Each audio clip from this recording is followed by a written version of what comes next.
Welcome to Kabbalah Conversations. We're so happy you dropped in to join us. Kabbalah Conversations is where students of the Kabbalah Center get together to have weekly conversations about how the energy of the week impacts us, how we navigate through its challenges, and face the opportunities that the universe brings to us this week, using the tools and the ancient wisdom of Kabbalah, which ultimately helps us connect to our soul's purpose and true fulfillment.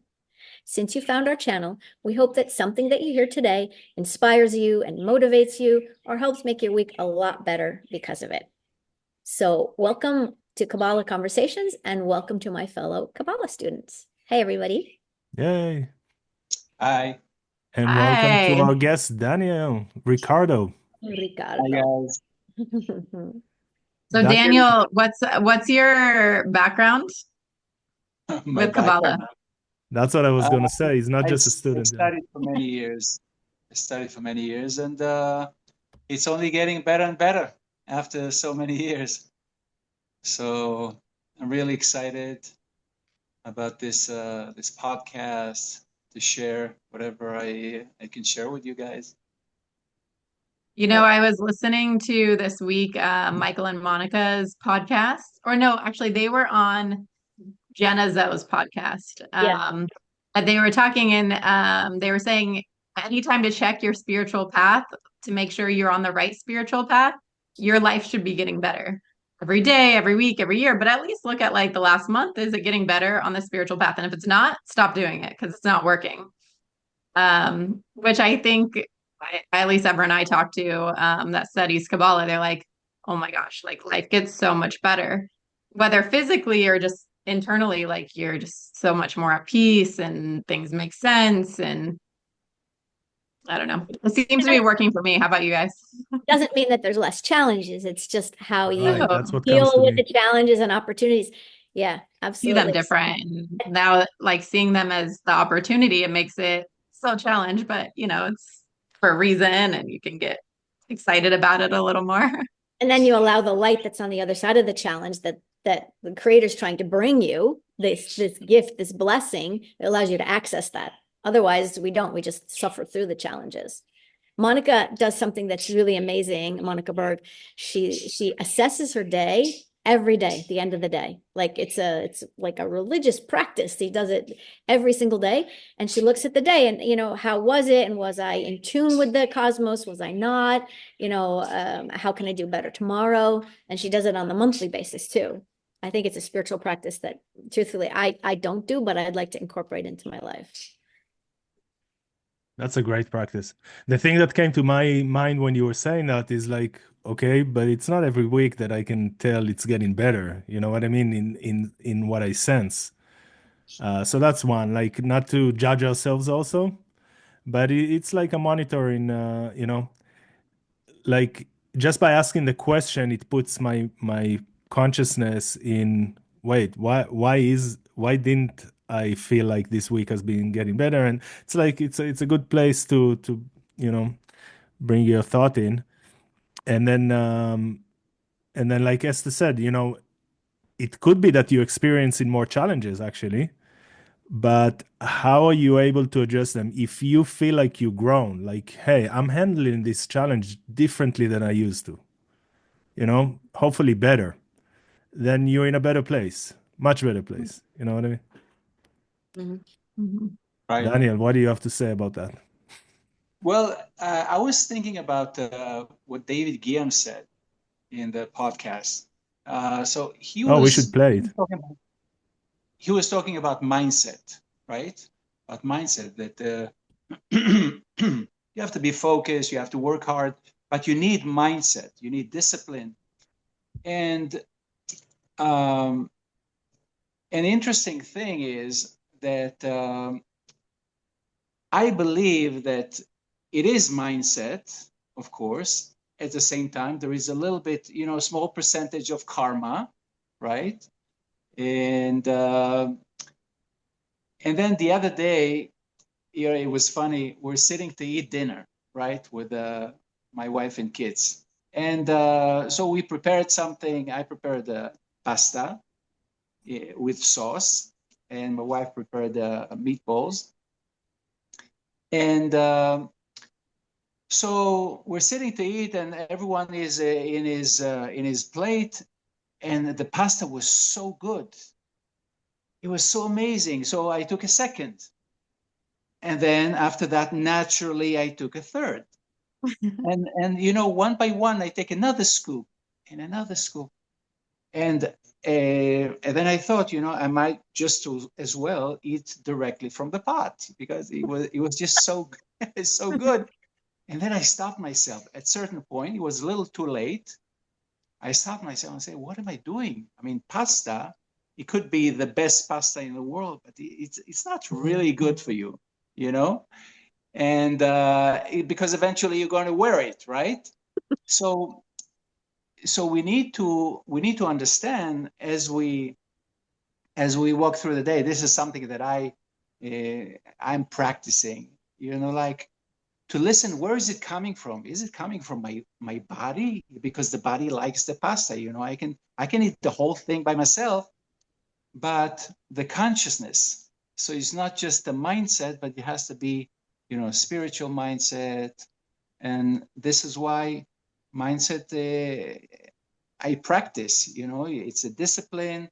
You have to train yourself to be tuned to the soul and not just the body. So this is what I take from it. That's so good. That reminds me of the Rav, when the Rav would say, they would bring Rav Berg something to eat and or a cup of tea, and he was like, no, I don't want it, and he would push it back. I don't want it, and so that when it comes, you realize that what I want is not the tea or the sweetness of the tea, but I want what the tea is going to bring to me, the blessing that it's going to bring, the nourishment that it's going to bring, the consciousness, the energy that the person that prepared it, that, I can get so much more for it. Why do we do a blessing on our food? So that we can extract everything from the food, not just the nutrition from the food. So that's really beautiful what you said. So when would the Rav eat? What's that? When would the Rav eat? He just always pushed him back. Yeah. He always And then pushed it would come back again, and then he would get it. Yeah. I think Eliyahu once told me, Eliyahu Yardeni, he said, before you eat, and that's, I think, how he practices, is you say to the creator, I don't really want the food. So it's like, I don't want it. And then step number 2 is you say, if you really want me to eat, I'll be happy to. So it sounds like a game. Are you playing a game? You're gonna eat, so just eat. What are you? Yeah, I don't want to, but if you want me, so I'll take it, fine. But it's not. It's if I just ate at the first time when I saw the food, then I'm probably feeding my ego, my just my body. There's not so much lighter. But when I push back, I say I don't want. I'm gonna say no, and then I'm gonna eat because I know that you want me to eat. It's like you're feeding your soul. There's a shift there. Yep. Anyway, we got into stuff that we weren't planning to talk about. Right. You're talking about the restriction, right? Yeah. So I do want, but I am in control here because, we have so much noise all the time, like thoughts in the back of our minds, and someone is speaking on this side and the other side, and we have to tune in to whatever we choose. This is what kind of life we want. We want life to be connected, to be guided by the right thing, right thoughts. I remember I read once in the Zohar that the thoughts is not something we produce, but it is something that is hovering. So the Zohar says that we prepare our desire, and this is what kind of thought is coming in. Mm-hmm. So we need to be really tuned in, to be guide our life in a certain way. That's good. I wanted to ask Abigail and Esther. So I have 3 Instagram videos that we had on our chat. Which one should I play first? I was thinking the first one that has to do with he's with Lori Harder, I think. Is it? Talking about the people that we surround ourselves with. Okay. So hold on one second.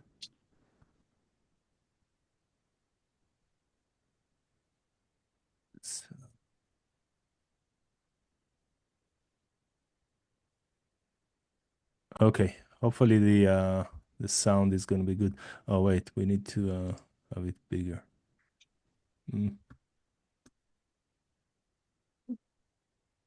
Okay. I don't remember how to get it bigger. Actually, I could do this. How does that look? Oh, great. Okay. Something that I've prayed for. I want only people around me who don't have a limitation in the way they think, because you absorb their aura, you absorb their consciousness. The same way when you kiss someone, you take on their microbiome. When you're around someone or you depend on someone, like I depend on the people in my life, you absorb their spiritual microbiome. And so if they think limited, you will start to feel limited. If they're angry, you start to be angry. If they're controlling, you start to be controlling. So you're telling me to host a dinner party with incredible people and lick all of their silverware.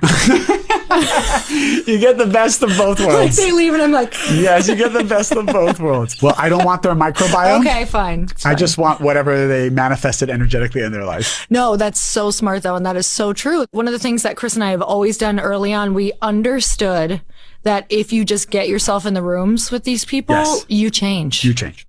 I've been blessed with amazing people around me. That's So that So was what's good. going on? What's going on a energy spiritual level? Like how is this happening? It just naturally flows in and out of us who are around. I think we have free will. We have choice who we surround ourselves with. But you can just be knocked around and just end up with who you end up with. It's like kids at So like say you're at a table and you're eating with them, like the energy is just kind of flowing. So it just like naturally you'll pick up each other's energy. Is that what's happening? Yeah, I think it's on a consciousness level, right? You absorb their consciousness. It's a good question, like physically, what's happening with the atoms? But we know about the aura, right? And but I think it's just I don't know technically, but you hear what I say, it gets absorbed. I don't know how it happens on the like the physical level, but we know it's true. well, we know. My question, yeah. Go ahead. Okay, go ahead. What came to me was, okay, great. How do I make it practical? Because, he's talking about who you want to surround yourself with. And sometimes it's not so easy, like I say, okay, I want to surround myself only with, people that think big, people that have positive attitude, okay, where am I going? Or who are you Like- offending by saying I don't want to hang out with you? Right. That's Tricky when it another comes to question. family and things. Oh, something that I learned a long time ago, that the masters of the how do you call them, the Hasidim, the great Kabbalists of 200-300 years ago. So wherever they went, they were like a magnet. People came from all over just to be next to them, because it felt like a source of tremendous energy. People loved them. So we understand when somebody is busy with sharing, so he's going to attract like-minded people. And the same the other way, when someone is very selfish, so he's attracting kind of people, like-minded people, so I don't know if you can really look for, you can go to the Kabbalah Center and then you have everyone is a Kabbalist, right? But otherwise in life, it depends where your mind is at. And this is the kind of people that you find yourself with. I think if you want to be successful, David Guillaume is a good example of that. He would always chase successful people. I mean, and to this day he does. And So what's your secret to success? And how do you, how do you do this? He would ask them questions, and he would learn from that experience, and he'd go to the next person and get that too. And then there's the other side of it, when you said like there's highly elevated spiritual people, when you're around them, they give off this energy that just being in their presence, you start to absorb that and you feel really good. So we need to try to seek out those people, to be with them more, what we aspire to, who we surround ourselves with. I mean, you can look at your own environment and you can say, who am I surrounding myself with? Who are my friends? Do they add positivity to my life, or do I feel drained after I have a conversation with them? And you can't always avoid people that are going to drain your energy, but you can, if you know that you're going to be with a person or a family gathering or something that's going to drain you, how do I build myself up to be able to, be in a good space around them, and to be sharing in that, because I think sharing kind of cancels out whatever else is going around. And also to know, what are my limitations? When do I need to remove myself from that situation? Because I know I'm going to absorb some of it, and we've all been to those gatherings that we come out completely drained and upset or angry, or, and that energy just, it infiltrates our consciousness. And I think one more point is just with kids. Here's my question to everybody here. How do you help your kids? They go to school and they're around kids that are kind and bullies, and that are like them and not like them at all. And how do you navigate through that? It's a great question. Two things come to mind when you spoke. One, start with the end. So with the kids, it reminded me that I think it's Rav Ashlag, but a great Kabbalist said that the one most important thing that you can do in your life to choose is the community that you go to, that make yourself part of.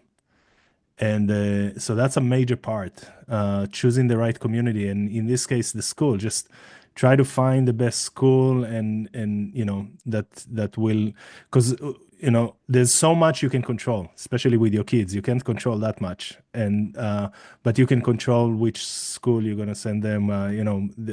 Try to get them to the best community that they can be in.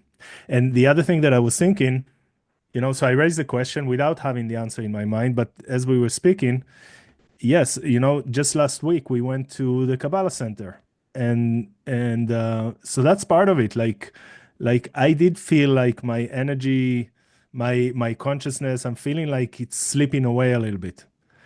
And just by saying, taking an action, I'm going to drive 4 hours to LA. I need to find a place. It's, a little bit of an effort, but I'm going because I know there's a community there. There's consciousness, there's teachers.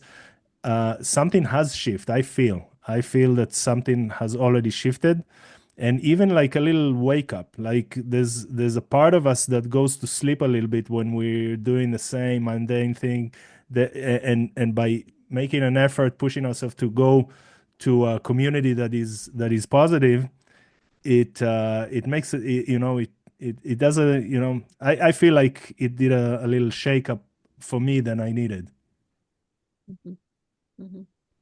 So, Yuda, you reminded me a few things. One is, I remember the Rav said many years ago. The Rav said, if I knew that by being a doorman, opening and closing the door for people coming in, going out, so you open and close the door behind them, if that will bring the end of pain and suffering, that's exactly what I would be doing.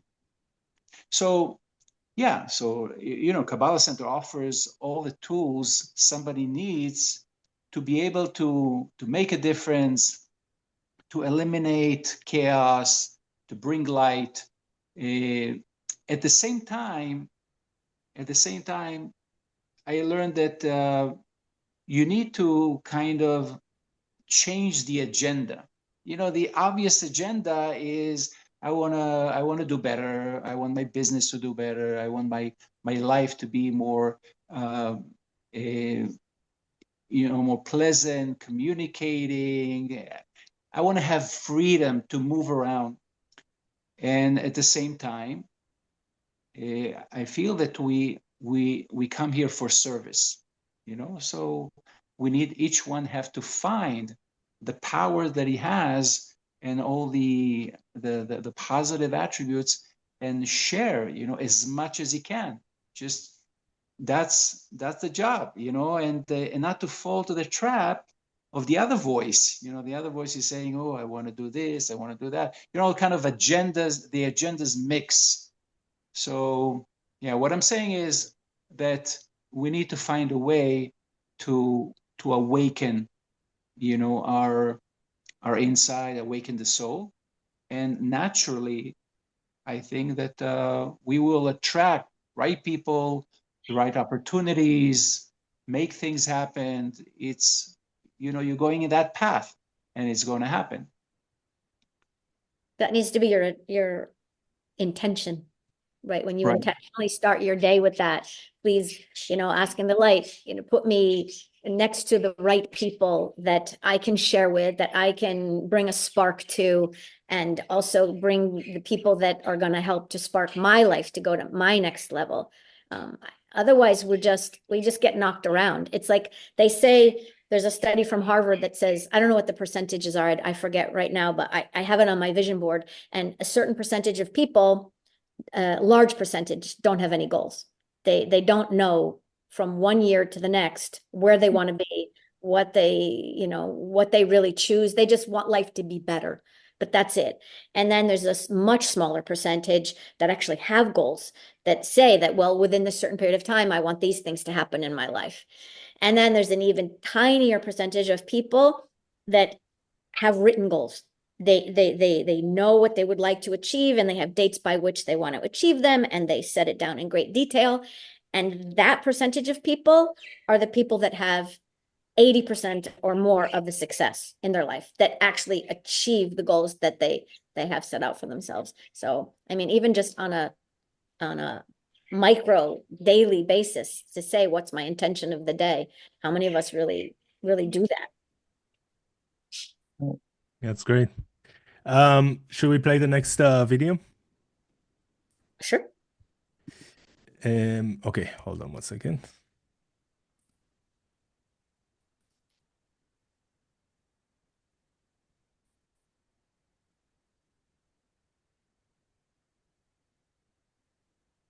I think there's a prevailing belief system that we need to suffer to be successful.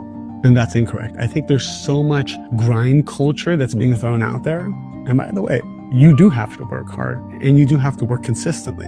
But 99% of it is your belief system about what it takes to manifest. If you believe you must suffer to be successful, then that is the destiny you are creating. You will be successful, but you will only do it after you suffer.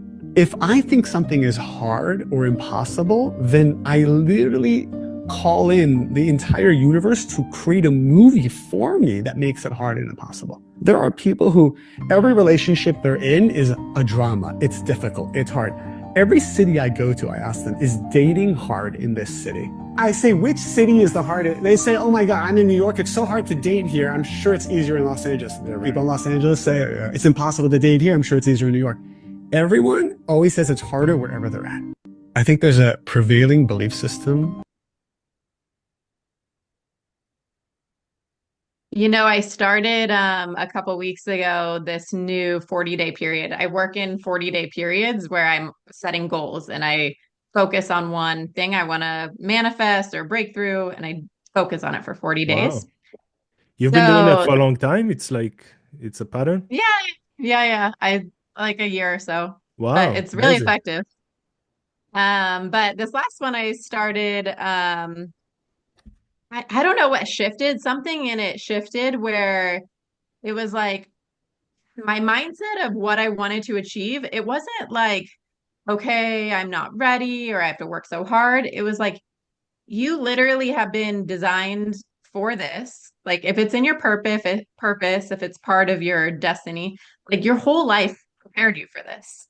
So it's like, you don't need to worry about doing more, preparing more, like just be you. like, because this is your destiny. Like, it wasn't about college, it wasn't about your resume. Your whole life has prepared you for what you're supposed to do.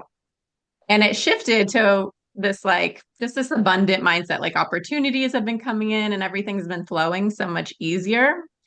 So it was really helpful for me to see that, like, it's not so much what we look in this world. We see it's like an illusion that, like, oh, I have to meet the right people and I have to do the right things. It's like, really, life, everything has been preparing you for your purpose, and just to trust that and to, like, be yourself and live in that energy. There's so much power in that. Like allowing be comfortable with who you are. You know what I mean? The more the like I think that everything that we look outside to get, it's already in ourselves, but it's like covered with all these shells. And by me saying I'm just gonna be who I am, it's like it could break through the shells, and so much can come out. Be willing to be the cringy mom, right? I do it with my But kids. my daughter literally tells me, she told me like 3 times recently that I was cringe. And I was like, you know what? That means I'm a good mom, because I think by definition your parents are supposed to embarrass you. So I think that's a good thing. We do a thing that we go to when we go to a movie. Sometimes we go on Sundays to a movie, and when we come out of the movie theater, like I don't know, there's catchy songs and stuff like that. So I break into song and dance on the way out of the movie theater, and they are so disgusted by They're their looking for a corner to hide.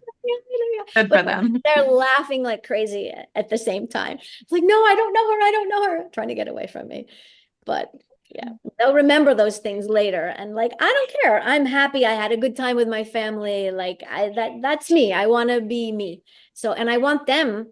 I want to be an example for them. I want to, you don't be inhibit. Oh, my daughter's just now a teenager, and so cares so much about what people think and what I look like, and it's a moment in time. But the best thing that I can do is to show her, you know, that's not reality.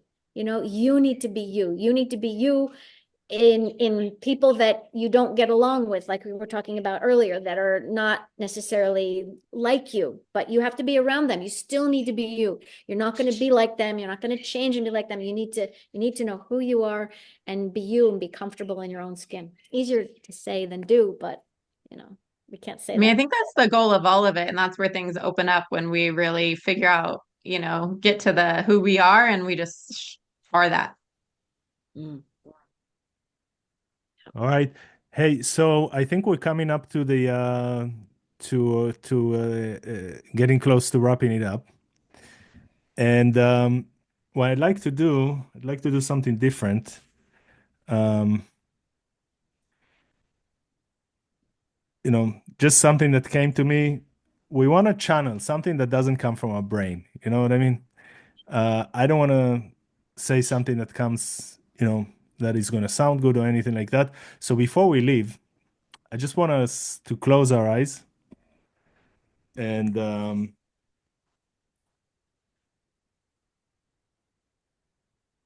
ask to connect with our soul and share something from this podcast that totally doesn't come from us. See if we can open our mouth and have a message that comes from the light. I'm going to read a verse from this week's Zohar. And if anybody has anything to say, just say it without any thought, any... הרוב כי היי כבנה דהתערבב לון זינה דחוכמתה דילהון ולה יכליני דבקה ולא עוד אלא אפילו דענה דהשתכחו בערה מחבלן לון בערה ומחבלן אורחי הוא. הרוב, מהי הרוב? ערבוביה, כמה דעת אמר ובגד כליים עירובין שדיך לא תזרע כליים זינין סגיעין בערמות ידע.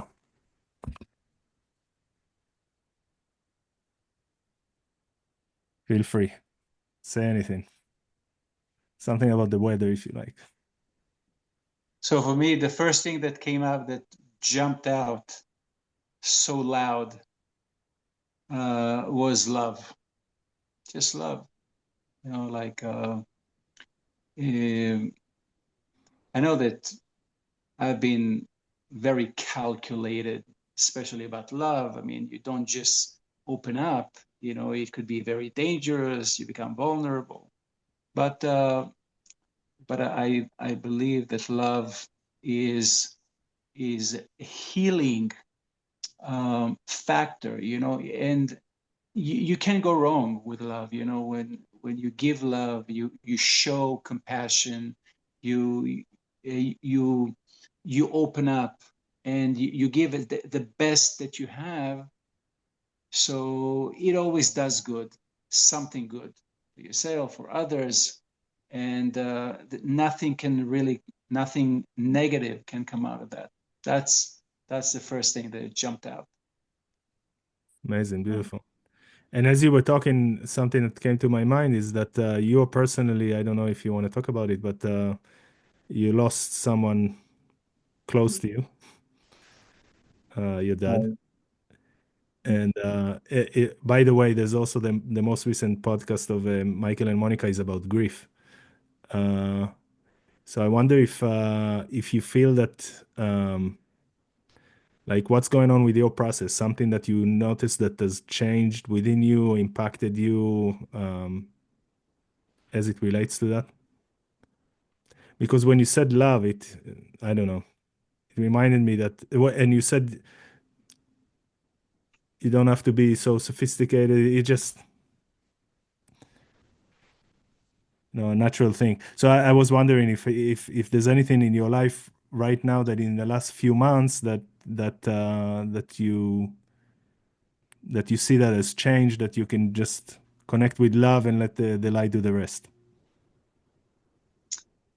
Well, yeah, my dad passed away a few months ago, and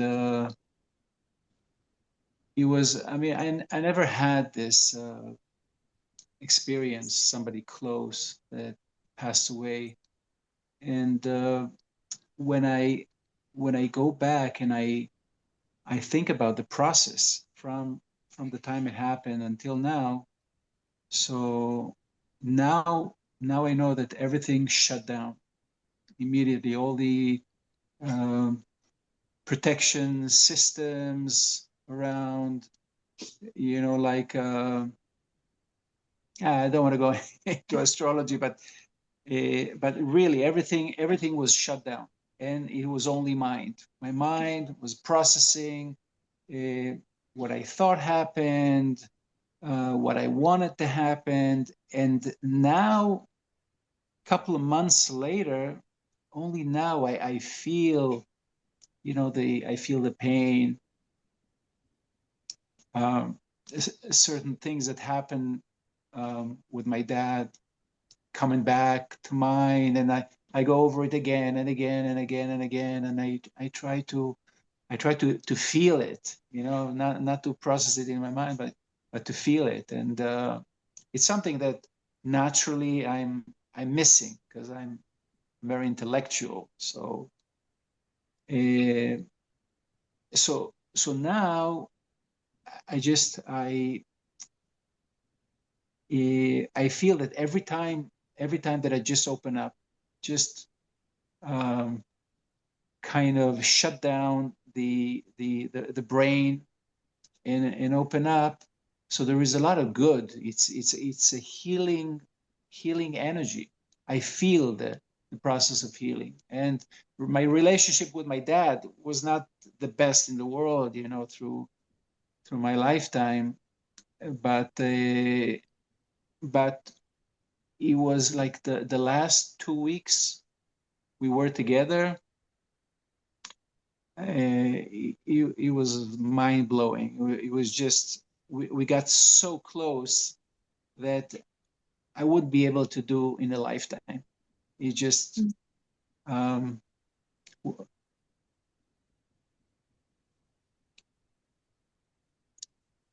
one of the things that happened many times when I took care of him before he passed, he was completely disabled. He couldn't do anything by himself. So every time he needed to move from here to there, I needed to pick him up. He was heavy. So, but I did it all by myself. So I would bend down my knees and hug him, and then pick him up, while hugging him, and put him on the kind of wheelchair. And and then I was thinking, like, all the times that I needed to hug him and to get close with him that I didn't do. So that was like, I don't know how many times, but so many times a day that I needed to hug him. And we got very close this way. And so now it's I'm in a certain stage in the process where I feel things for him, things I never thought about in the past. Yeah, that's beautiful. It's beautiful, and I think is helping you. He's helping you to be, like you said, more real, more like outside of your head, and it's a process that could take a long time. Yeah. One of the teachers told me once, you need to be more of a human being, not a human doer. That's why we're human beings.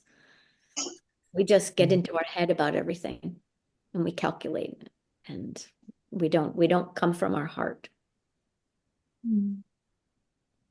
Amazing. Thank you so much for sharing that and for being vulnerable. And I think it took us all with you. Like, we started to get emotional too. So any last words before we wrap it up? No, I think it's amazing. Thank you, Daniel. Can't wait to have you back again. And I think we'll be talking more about the upcoming seminar that we're going to have, our live seminar on fear. So Yeah, mark your calendars, March 3rd. Details to come in Las Vegas, 7 p.m. Yay. Fear is not an option. Take us home, Miss. Okay. Well, thank you so much for joining us today in our Kabbalah conversation. We hope that something that you heard today makes your week better because of it.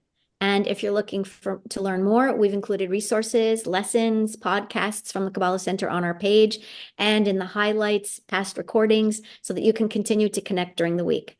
Please tell your friends and share this page with everyone you can think that could benefit. We're so excited to grow this community, and very soon to have live in-person events in March as well. Feel free to ask questions, drop a comment below if you'd like to join our waiting list for this next live class. We wish you an amazing week and look forward to seeing you next week. Thank you, everyone. Thank you. Bye.